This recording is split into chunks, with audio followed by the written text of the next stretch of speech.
Hello, everyone. Welcome to the Senior Leader track of WGLC 2020. And we're starting right off at the top of the track with a really fantastic interview with Decie Autin. And it is the profiles in the advancement of women making an indelible mark. And Decie is one woman who has made such an indelible mark in a lot of different places. So those of you who are senior leaders, get your seatbelts on and take some notes. And those of you who are aspiring senior leaders, I know you're going to pick up a lot of good tips from Decie as well. So welcome, Decie. How are you? I'm great. Thanks. And thanks so much for inviting me to do this because, advancement for women in a male dominated role is a topic that I'm very passionate about. And I really appreciate being included in this really important and relevant discussion. So thanks a lot, Lucinda. Yeah, you are welcome. And as we heard in the introduction, Decie's been with ExxonMobil for 40 years. So we could talk for hours actually, and hearing from Decie about what you've learned in a male dominated industry, how you did it. And, with all the women watching today, I'm sure they'll be able to identify with a lot of things you have to share. First off, 2020, what a year. What have you discovered in this year of 2020? Yeah, it has been a crazy year. I think we've discovered what a lot of people have discovered, and that is that flexible hours, working remotely, amazingly enough, we've been able to do a lot of that and been able to keep up. And so I think that's really important to us. And I think it's probably really important for women as we try to balance a lot of different things. But the other thing that I have learned is with all of this remote work, you've really got to be intentional about reaching out to people that aren't in your calendared Zoom meetings. And sometimes that can hinder inclusiveness. So it's made me recognize there really is a balance between what you can do remotely and what you really do need to be more face-to-face with. So I think balance is important, but certainly we can do a lot more than we may have believed from a flexibility standpoint. Right. That's a great lesson that we may never go completely back. Right. Given what the advantages that we've seen. I'm thinking about your 40 years, Decie, and your 40 years and how many places in your career you must have had to take a leap of faith. That especially for women, so many women we hear always think they have to check all the boxes to move to the next spot. And share something about that in terms of what's been your most memorable leap that you had to make and how did you do it? Yeah, so I'll share a couple of things, both of them related to when I moved into the world of project management, started in operations. But as I moved into the world of project management and joined a project team, one of the guardrails that I asked for was that because I was a single parent and children in middle school and elementary school, I asked that I not travel out of town more than 25% of the time. I had to use my nanny. Their father was didn't live in Houston. And so, I really trying to manage family and work, couldn't travel more than that. And the company was very supportive of that. And I was able to do the job and that all worked. But, just having to ask for that guardrail was difficult because there were a lot of guys that didn't have that constraint. So my learning was it is okay to ask and to have those conversations. That's fantastic. And I bet you stuck with it too. We did. And the company and the project team was great about it. But one of the other experiences that I had was I was working as a project manager on a project in Nigeria. The project was in Nigeria. And at this point, I had remarried, and my youngest was in college. And once we started execution in Nigeria, I tried to do that from Houston. And then that didn't work all that well, time differences. And so I went to Europe, where our contractors were, and tried to do some work from the contractor's office. And that didn't really work all that well, because when I would go to Nigeria, where I was dependent on logistics help, accounting help, support, people didn't know who I was. And I wasn't getting all the support that I needed. So I went to my boss and said, you know, I really think I may have to move to Nigeria. And he looked at me and he said, well, I was waiting for you to figure that out, because it's either you or me, and I'm not going. So I'm glad you recognized that you needed to go.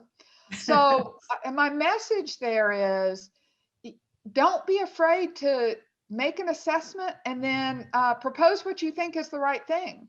Because people, it might be a test. People might be waiting for you to come to those conclusions, which was true in my case. And so I moved, married, unaccompanied, to Nigeria, and it was the right thing to do.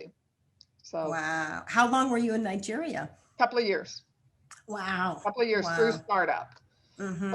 And that was very important, because the operations team was there, and you know, as we were doing startup and handover to the production unit, it was really critical to be there. Mm-hmm. Mm-hmm. And Excellent. it was really a lot of fun. Mm-hmm. And I hear flexibility as key as I'm listening to you, Decie. Absolutely. You know, you try this and it's not quite worked out, but you don't sit there and ponder like, oh my gosh, look at what I did. But Right. move through, try something else until something really lands. That's excellent. Right. I also know, Decie, that you spent some time in Papua New Guinea, quite a few years in Papua New Guinea. And, you know, you started out as the SPM there and then moved into being a project executive over a $19 billion project, LNG operation down in Papua New Guinea. And really the first woman to lead that kind of project at that kind of magnitude and do it so well. Now I can brag about you because you brought it home early, and if you look in every category, it scored high marks, including the kind of relationship you developed with the people of Papua New Guinea and the intricacies of that complex environment down there. So when you were contemplating this particular move, what had you say yes to saying, yes, I'm going to go to Papua New Guinea? What was the draw? Yeah. Well, I'd done a couple of projects, one in the Gulf of Mexico, one in Nigeria.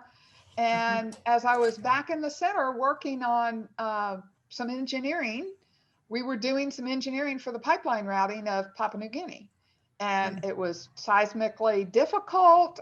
We had to be sure that we were going to maintain integrity of the line. Plus, we didn't want to have any environmental damage. And Papua New Guinea is National Geographic beautiful. And this was a very challenging project. And I just felt like, wow, this looks like a lot of fun and a cool adventure. And I will have a huge positive impact on the business. And so let me at it. I want to go do it. Sometimes be careful what you ask for because it was a huge challenge, and it is the most challenging job I have had with the Corp and probably will ever have. There were a lot of challenges that we were aware of, but the magnitude of the challenge was really not understood.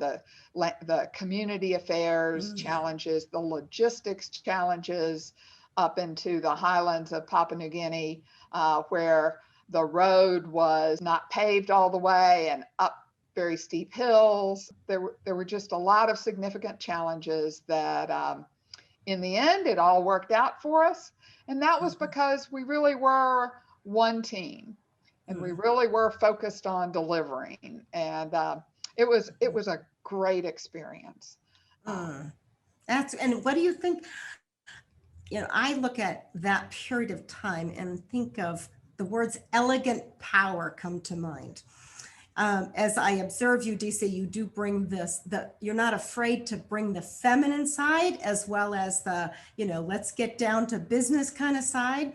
What are some of the challenges that you had being a woman working in that position? Well, a couple of things. First of all, I was over there married unaccompanied.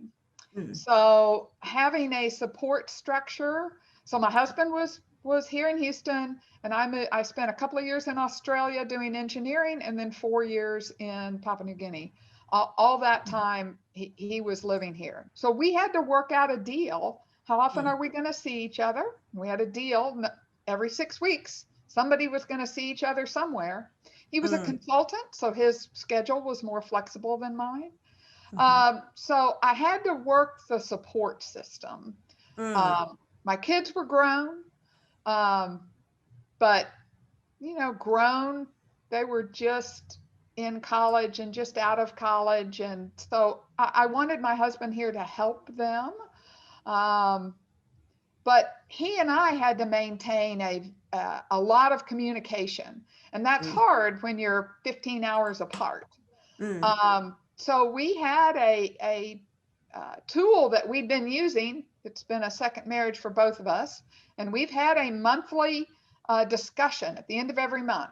What's gone well this month? What hasn't gone so well? Are there any hidden things that maybe we should be talking about? And that became very, very important for us to stay together through this time where I was under a lot of stress. And so working our schedules and working our communication was really important, really important. Well, I'm going to underline that about 10,000 times for the people who are watching this video, Decie. It's so not only important, but that you did that every single month. And then you also shared with me that you continue to do that.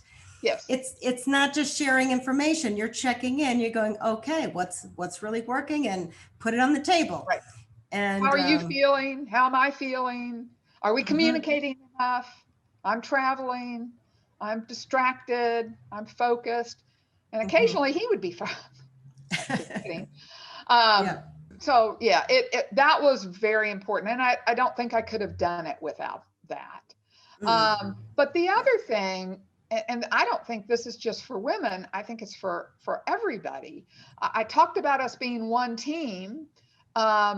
It was very important. We were living in Port Moresby, Papua New Guinea, in different apartment blocks, and just everybody taking care of everybody. Some people were married unaccompanied. Some people had families. We would have dinners. We would do hiking together. Some people picked up diving, but always checking in on folks and making sure people were okay, because it was a lot of really hard work, and we needed to be one team all the time. Now, you didn't have a lot of privacy because everybody knew everybody's business, but we were one team, and we were one team on the job and off the job. And that was also really important to keeping each other motivated through all of these challenges that we were having. So I think that's very important. Yeah, that's, and having your focus on that with the communication and caring for one another being the basis, like you said, of such an enormous project, I think that's key to success right there. And well, one of the things at work that we recognized we had to do was make sure that we carved out some time every couple of months to talk about strategy and to sit back and say, all right, we're living in all these day-to-day things that are happening to us. We're having there was a landslide event. There were issues with the community. There were safety issues. And so we were living all of that day to day. But it was really very important that the senior leadership every every couple of months took some time to say, how are we doing versus our overall goals? How is safety? How is the motivation? How are our milestones going? How is our relationship with the government? And is there something we need to do with that from a strategic standpoint? Because a lot of times there was, and we needed to make adjustments. And it's hard to back out of this day-to-day kind of grind to take a bigger picture look and adjust. And that was really very important for us. And I think really helped us get to where we were and helped us achieve startup ahead of schedule. Fantastic. Fantastic. Share a little bit about what it was like for the women of Papua New Guinea. Yeah, so the situation for women in Papua New Guinea is tough. As an example, the BBC has said that it's the world's most dangerous place for women. There is a high rate of domestic violence, and women work really, really hard there. And for me, it was really kind of interesting because as we would engage the community and I would go out and talk to community leaders, of course, I was the leader of the project team, and they're not accustomed to women being in those kinds of positions. So as I would go to events, it was awkward sometimes to be out eating and socializing with the men, and then awkward to go into the kitchen and try to relate to the women because they weren't accustomed to someone with power to be back in there visiting with them. So I found that I would kind of flow in and out of both sides just to be sure that I was relating to folks, and because our relationship with the community was very, very important. So I learned a lot about women and in those kinds of environments and how to try to help, because that's really what I was wanting to do is help the women there. Yeah, excellent. You know, Decie, I've met a lot of women in male-dominated industries that think that they have to be more like the guys and kind of give up that side that I hear coming across so strongly with you, being yourself, caring for people, not, bringing everything you've got to the party. Yeah. Excellent. I would tell you that my first 10 or 15 years, I did not do that. I did feel like I should be one of the guys, and I was being judged as being one of the guys. And, I would sometimes leave the light on in my office and leave the door open and go do something that I needed to do with children. And, nobody would know I was gone. Now, this was before the days of cell phones and when people could find you. But interestingly enough, one of our corporate vice presidents pulled together a group of women and talked to us about, what does it take? I'm recognizing that you guys are having to do things differently, and your days look different. And he asked us to be transparent about that. So I took that to heart and decided, this is something I'm in a position where I can serve as a bit of a role model, and I want people to recognize that maybe I do have to cut out in the middle of the day to go do something with children. And that's okay, because I'm going to make up for it at night. Now, today, that's much easier because, we're all connected all the time.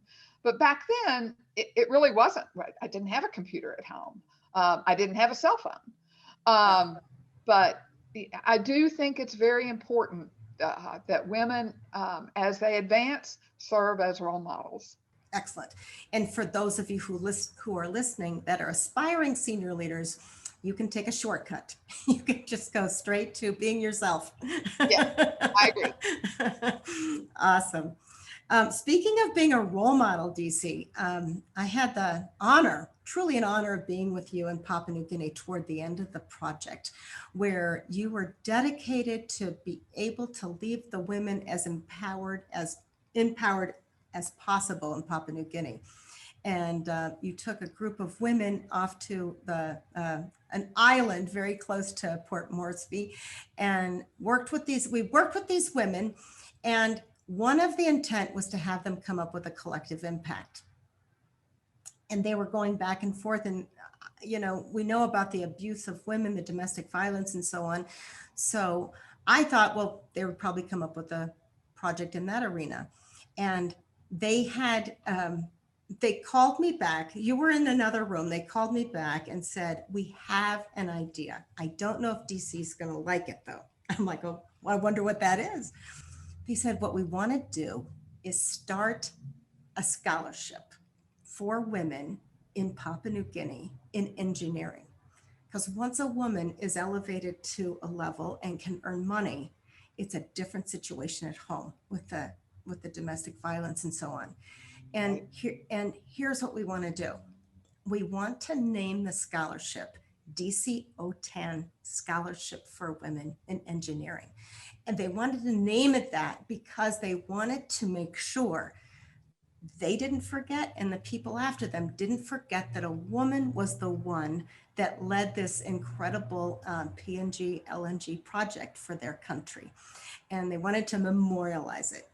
And I also remember, DC, when they told you the idea, you're like, oh, I don't know if you want to call it Decie Autin Scholarship. And then they came back and said yes, and said, how come? You are our role model. We've never seen anything like this. And this is coming from people, from the women who are, as you said, the BBC said it's not a good place for women to, right. We want to have this beacon. I call that an indelible mark, DC, something that people cannot forget, something, and it represents something so much more than the scholarship. So say a little bit about what it meant to you, what you had to think about when they were trying to name it your name, all that. I mean, it's quite an honor, and it makes you feel very proud, but I also, I'm not the only one that has done things like this. And so, I don't necessarily need a scholarship named after me, but I am proud of what we did in Papua New Guinea and the work that we did with women. We worked, I personally, and some of the other women that were on the project team, spent time going to the colleges and going to high schools and talking to women about being engineers and about being managers and about being professionals in projects or in other ventures that could help them. And we spent a lot of time doing that, and I feel really good about that. We also invested some time in women that were leaders, that were already entrepreneurs. ExxonMobil has recognized that when you support women, women do more to support the community. And so we sponsored a program called Global Women in Management, or GWIM. And it's something we've done in multiple countries, but it's a 3-week course. And I sponsored that, and we chose 35 women from the community that were already entrepreneurs to go through that. And it taught things like budgeting and record keeping. And so, it was really great to see afterwards some of the positive impacts that came from that. They invited me to come and do a ribbon cutting at a bakery that was built up in the Highlands, and folks were doing linens for our crews and food and some of the clinics. So, I really felt like we were supporting the women in the community, and so I was proud to be recognized. Because it really is a very unique experience to feel like you're positively impacting the community that you work in. And the first recipient of that scholarship is now an ExxonMobil employee in Papua New Guinea. So wow. Icing on the cake. Wow. And I met her a few years ago when I went back to PNG, and and it was great. It makes you feel great. Oh, wow. I have goosebumps everywhere that it Yeah. comes like that. Yeah. And, when you make an indelible mark like that, and first off, it's so, you don't do it for the accolades or for having something named after you. You can't, it's not, it's more like, okay, that happened. And then you have to open yourself up and go, you also have to kind of get beyond your own skin to say, this is for them to have a role model. It's not an ego thing at all. And it's when you have something where you've made an indelible mark, there's always a huge commitment underneath of it. And I hear that from you about, you could say it in your own words, what your underlying commitment might be. Well, I mean, one of my indelible marks, or one of the things that I am passionate about, provide Mm-hmm. besides advancing women in a male-dominated world, is education of women, Yeah. because that's one of the things that you need in order to advance. And I think that that's all about trying to make the world a better place. And I now have a 6-month-old granddaughter that I want to make the world a better place for. Wow. That is one of my passions and one of my goals. And I've engaged, I went to Georgia Tech. I'm on a couple of boards there trying to help. I've been involved in the United Way here in Houston. I've been involved in multiple women's initiatives, some internal to ExxonMobil, some external. So that's just important to me. Yeah. And it's important because, I think that women in leadership roles add a really different perspective. Mm. Um, and the more diverse perspectives you can have, the better answer you're going to get. So the Mm. more women at the table, the better the solution to whatever issue you're trying to work, whether it's a business solution or an environmental solution or a social solution. I think you Yeah. need diverse perspectives. Well, we've got to promote women in to be able to do that. So Yeah. so that's why Excellent. it's important to me. Excellent. Excellent. And currently, today, what are you doing to advance gender diversity at ExxonMobil? So we have a women's leadership team that looks out and helps supporting. We've got several activities here on campus to support women, and I'm involved. Mhm. But one of the things that's happened recently and really kind of came out as a result of some of the things that are happening socially in the world and in the US today was I've had a renewed commitment to women of color.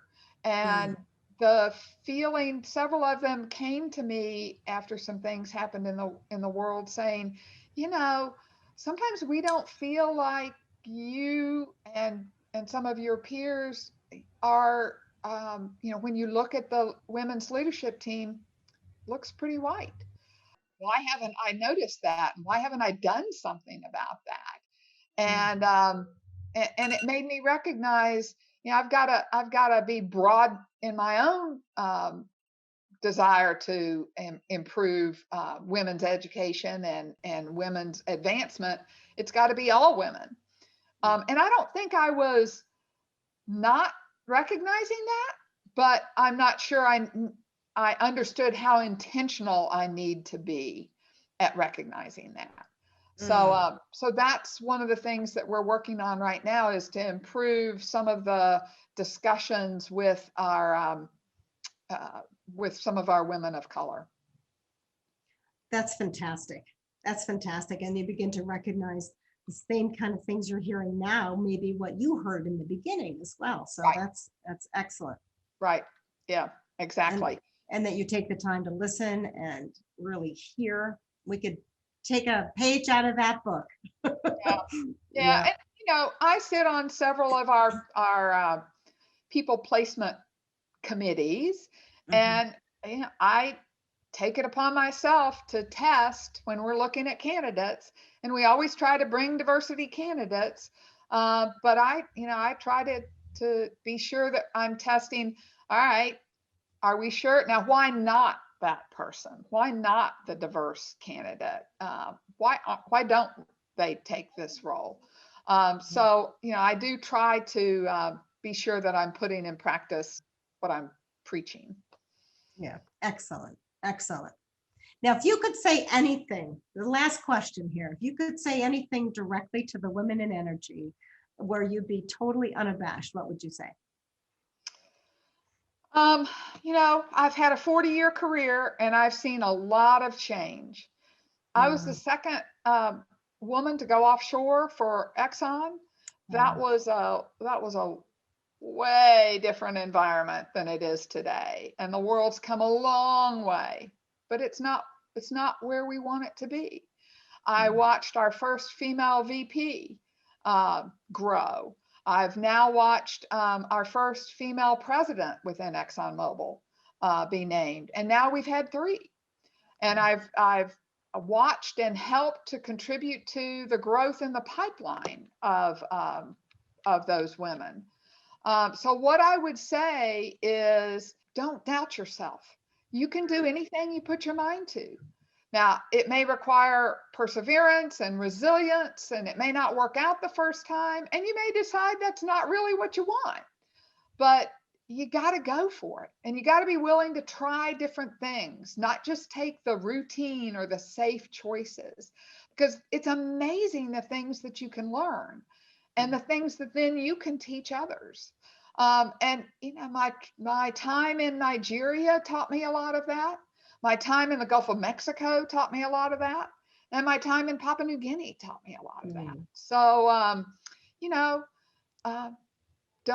don't doubt yourself. Have that confidence. Don't feel like you have to check all the boxes. Just check a few. Right. But get yourself ready and decide what you want to go do, and then go do it. Go figure out how to do it and who can help you do that.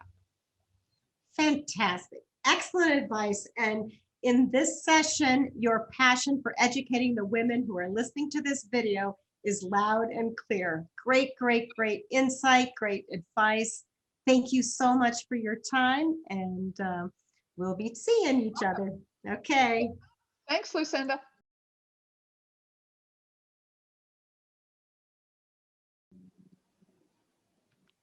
All right, thank you guys for joining us. We'll get started in just a moment. If you have questions, please enter them in the chat box, and we'll be sure to get those answered for you.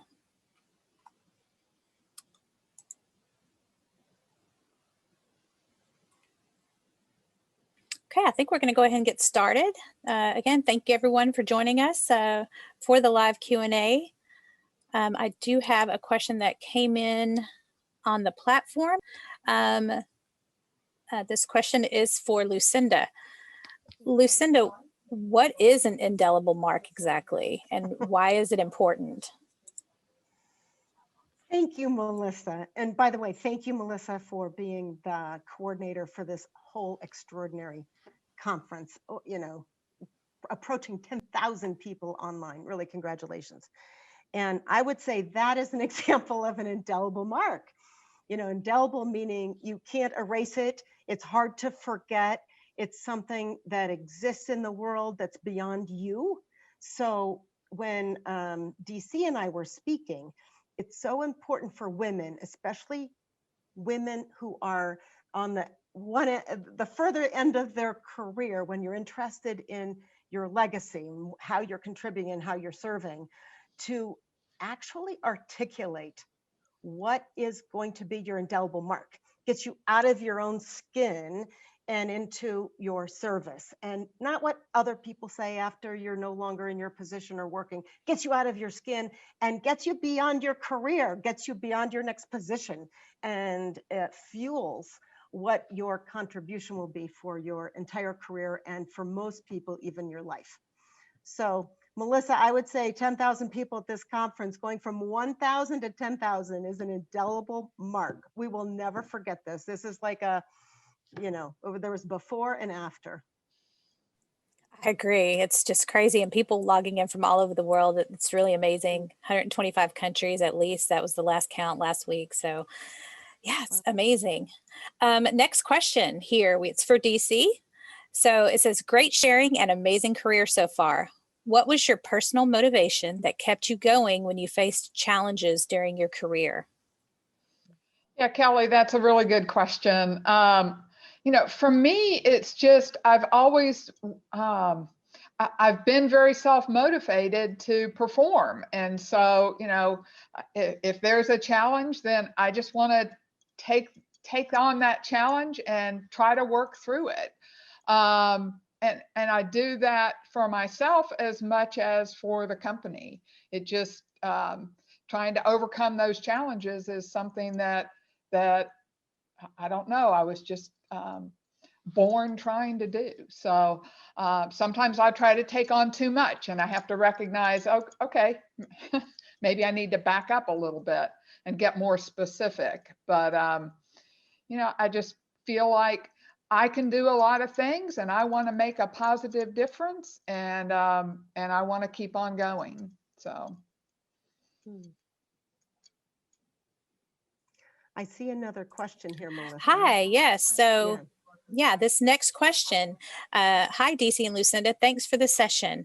I find that sometimes it's difficult to be self-aware of what is your indelible mark. What have you done to be more aware? So let me go first, Lucinda, and then you can provide the textbook answer. So to an extent, that's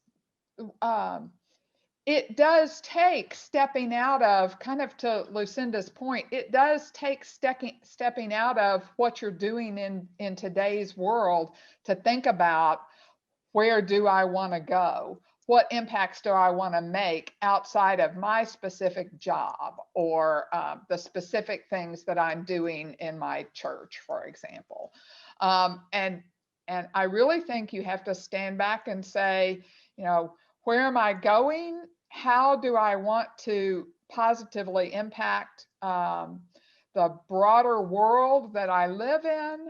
And then you can think through what those things are. And for me, that I think that I mentioned one of them was around education and education of women.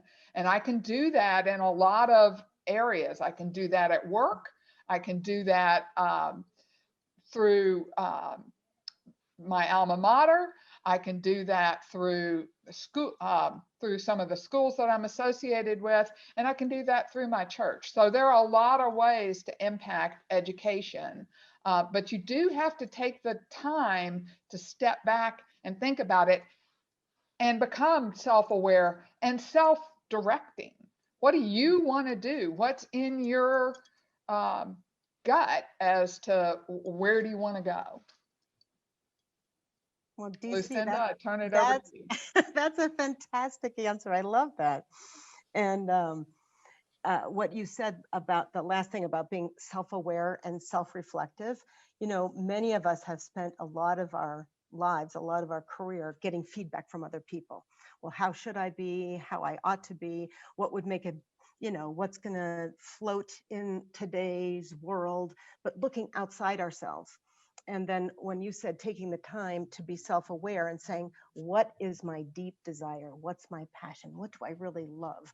Like DC's loving educating women. And I think the impact outside ourselves that we desire, not that someone else thinks we should do. That's fantastic. Yeah. Mm-hmm. Yep. Great. And then just as DC said, write it down. We know that when we write it down, it has more of a life. It's outside our head. So write it down and just go, hey, I'm going to see what is going to be my indelible mark. And not for your ego, but for your heart. Right. Okay, next question for DC. What advice do you have to keep your team as motivated as you are when facing challenges? Yeah, yeah, that's a really good question. Fortunately, I work with a lot of folks that are very self-motivated. And project people, we want to take the hill. We want to take that next challenge. But I think the advice is to just keep, you've got to stay connected with people. You've got to kind of know where they are, and you've got to keep reminding them of what is the end goal, where is the overall vision, and how are they playing a part to get there, and encourage them. And I found in P&G, when we would have trouble in the field, I would get on the plane and go to the field and talk to folks and have what we called fireside chats, and let's see, where is everybody's head. And then I would try to do one-on-ones. So I mean, I think you've got to try to connect with people broadly in a lot of different ways, and you've just got to keep showing them that you're there, you've got their back, and together we're going to meet this challenge. Beautiful. Hey, Great. Melissa, I see a question in the chat I'd love to ask DC. Okay. To. Absolutely. Can you describe the monthly health check with Yes. your husband and how you keep track of it? Yeah, We all want to know. We all want to know. So my husband's an accountant by degree, and I'm an engineer. So, keeping track of things is not all that difficult. But you'll be surprised to know that we have a spreadsheet, and we have a form, and it's a monthly form, and it always looks the same, and it has the weeks of the month, and we jot down the key things that happen in those weeks, and we jot down major events that have happened in our lives, birthdays, events with friends, things at work, key things. And we put that in there. And then at the bottom, we have our goals. And so the first thing we do is talk about what went well this month, what didn't go so well this month, and is there anything we need to talk about? And then we go down to the goals, and we have, it's really kind of dorky, guys, but we have, what are our needs? What are my needs? One of my needs is emotional support. What are my husband's needs? We talk about, have we met our needs this month? Yes, no. If not, what are the issues? And then we talk about our goals. What are our goals for this year? What are our 5-year goals? And for us now, what are our retirement goals? So Fantastic. You know what I would add to that, DC? what? What's your indelible mark as a couple? We actually have that in our retirement goals. We don't use those words. Yeah. But we frame it in the terms of, how are we giving back? Fabulous. Excellent. That's awesome. And Awesome. sometimes so we just did ours Sunday for October, and it took 30 minutes because October was not as significant as sometimes it'll take us an hour and a half. So it really is a function of what's going on in our lives. But it's very structured. We keep a record, we fill it in on the computer, fill it in, and then, we can go back at the end of the year and we look at the whole year, and then we work on our goals for the next year. Sounds like something an accountant and an engineer would do, huh? Yes and no, because it so veers from what couples often talk about, like how'd you do, what'd you do, what are you working on, like the doing part of life, Right. rather than the intentional set. And then also you have to be self-reflective. You have to be much more aware, like, what are my needs? I don't know. Have we asked ourselves that question? Right. For women, we often don't ask ourselves Right. that question, what do we need? And that takes some thought. It does. And then to be able to say what we need is a whole nother thing. Yep. Once you even know what you need. And they do change. So they have changed. We've been married 16 years. They have changed over the time. And, they're different when I'm in P&G and he's in Houston versus this year when we're together all the time. So how's that going? Good. Retirement will work. It's our test. That's what we discovered too. Given we travel so much, I wasn't I thought, how's this going to work if we're together all the time? And it actually does work. And I think, you think about the work that you've done when you're apart, that's paid dividends, Right. when you're together now. That's Right. awesome. Right. I love the spreadsheet actually, and it looks like everyone else loves it too. So you're getting some comments in the chat. Can you talk more about juggling dual work schedules with your spouse when your kids were younger and needed more time? Yes, it is a regular discussion of what are our schedules. Even today, it's well, maybe not today. Even last year, it was a big discussion of what are our schedules, where are we going to be, who's going to be where are the kids, who needs this, can you do that? And when I was married unaccompanied, now the kids were no longer at home, but there were still events that needed to be covered. My daughter was getting married, and I was in Papua New Guinea. And, my husband went with her to pick out table linens. And, this is not something that he would normally do, but I couldn't get home and it needed to happen. So we do have a lot of those conversations. And sometimes it comes with our monthly discussion. We also have, as it probably wouldn't surprise you, we also have a big schedule of the year and what the key meetings are and what days I might be able to do this or that. And I think when kids are living in the house, you've got to have that at least once a week, if not almost every day. I agree. It's a challenge. It is a challenge. It is a challenge. But it is manageable with communication for sure. It is. And part of the reason we have this monthly discussion is it's a second marriage for both of us. And both of us failed the first time because of some of the communication aspects of trying to do all the things you're asking me about. So our minister actually recommended that we do it. We didn't come up with it. That's what he recommended, and we found it very effective in keeping us connected. Great. One last question. It says, to what extent do you bring the same indelible mark into your leadership while staying focused on results and financials? Or how do you do it? Who wants to take that one? Well, my indelible mark is around women and education. So, when I was in Papua New Guinea, clearly we were focused on what are the goals of the project team and how do we drive that. But as part of that, we had a lot of younger folks on the team, and what are we doing to develop them? And for me particularly, what are we doing to develop the women in this very in this environment that was somewhat hostile to women, at least external from in the community. So you just have to figure out where the connection points are and be sure that you're spending some time there. But you can't let it distract you from being focused on driving the corporate goals, the company goals, what you're getting paid for. And I found it gives women the passion and the more drive.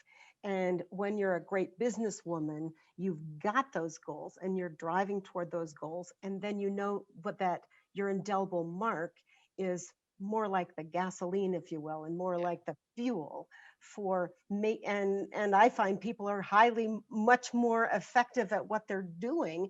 And when something is so far off their indelible mark, maybe that's time to let that part go and create something that's more in alignment with, what you really desire. All right, fantastic, ladies. It looks like we're about out of time. Any closing remarks for us, Lucinda and Decie? Thank you for this opportunity. Go ahead, Decie. Yeah, I would say the same. Thank you for the questions. Thank you for listening. And, everybody has the opportunity to make an indelible mark. But I'll go back to a word Lucinda used. It's being intentional about it. It's taking the time to step back and think about what is it that you want to do? Not just what do you do at work, but what mark do you want to make? And that has made a big difference. It has helped me to think about it and frame it that way. So intentionality is really important. Great. Well, Thank thank you you. so much, ladies. Thank you for your transparency and your honesty. And I think that you've given everyone some key takeaways. I think people will be building their spreadsheets after this and, you know, learning, figuring out ways that they can leave their own indelible mark. So thank you, ladies. If everyone can maybe look up Lucinda and Decie on LinkedIn, I'm sure you can connect with them there. And we will see you for the next sessions that begin at 11. Thanks so Thank you, much. Melissa. Hey, Thank thanks, you. everybody. Appreciate it. Thank you. Thanks, Lucinda. Thank you, DC.